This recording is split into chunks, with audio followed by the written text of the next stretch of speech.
আসসালামু আলাইকুম এভরিওয়ান, কেমন আছেন সবাই? আশা করছি সবাই ভালো আছেন। ইমানে এবং স্বাস্থ্যে আলহামদুলিল্লাহ আমিও অনেক ভালো আছি। আজকে ছোট একটি ব্লগ নিয়ে আপনাদের সামনে হাজির। আশা করছি আজকের ব্লগটি আপনাদের কাছে ভালো লাগবে। আজকে হঠাৎ করে আমাদের বাসায় গেস্ট আসে, আমার ফ্রেন্ড আর ফ্রেন্ডের শাশুড়িকে নিয়ে আসে, নতুন শাশুড়ি। তো হঠাৎ করে আসছে, আমরা তো কোনো প্রিপারেশনই নেইনি।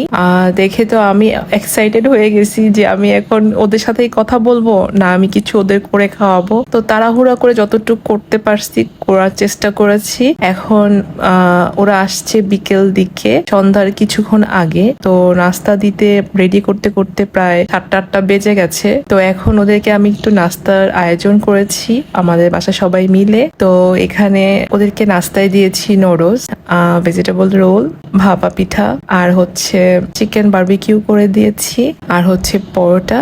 আর ওরা আসার সময় পুরি, বেগুনি, পেঁয়াজু নিয়ে এসেছিল। তো এই তো এগুলাই হচ্ছে আমার মেহমানদের খাবার বিকেলে নাস্তা হিসেবে দেওয়া হয়েছে। আর ওদেরকে দেখে আমি এত এক্সাইটেড হয়ে গিয়েছিলাম। আর মেন কথা, ওর শাশুড়িকে নিয়ে এসেছে। তো এখন আমি কি করব? ওদের সাথে কথা বলবো না রান্না করব? আমি পুরোপুরি তাড়াহুড়ার মধ্যে পড়ে গিয়েছিলাম। তারপর আমার ভাইয়ের বউ আর আমি তাড়াহুড়া করে আর কি কোনো রকম ওদেরকে একটু নাস্তা সার্ভ করেছি। আর ভাগ্যিস ভালো ফ্রিজে সবকিছুই ছিল। আর শীতের সময় আমাদের একটু গ্রিল খেতে খুবই পছন্দ। আমরা সবাই রাতের বেলা একটু গ্রিল খেতে পছন্দ করি। তো এর জন্য চিকেনটা সবসময় আমাদের ঘরে ম্যারিনেট করা থাকে। আর চিকেন রোলটা আমরা প্রায় সময় বানিয়ে অনেকগুলো করে রেখে দিই ফ্রোজেন করে।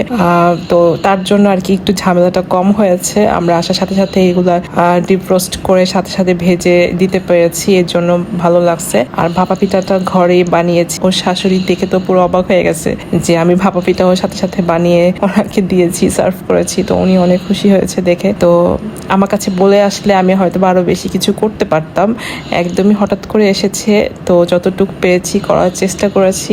আর আন্টির সাথে তো আমার আম্মুর অনেক ভালো মানে একটা সম্পর্ক, দূর সম্পর্কের বলা হয় ননদ ভাবির সম্পর্ক আর কি।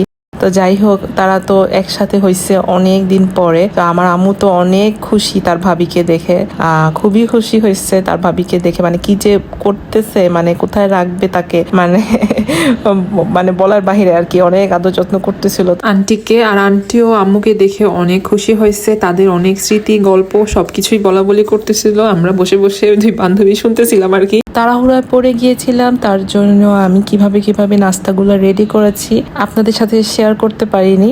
মানে ঝটফট করে আর কি করতে হয়েছে তার জন্য। আর হচ্ছে সময় ছিল না ওরকম ভাবে যে ডিটেলস শেয়ার করব। তো নাস্তা বানানোর পরে এই তো এতটুকু শেয়ার করতে পেরেছি।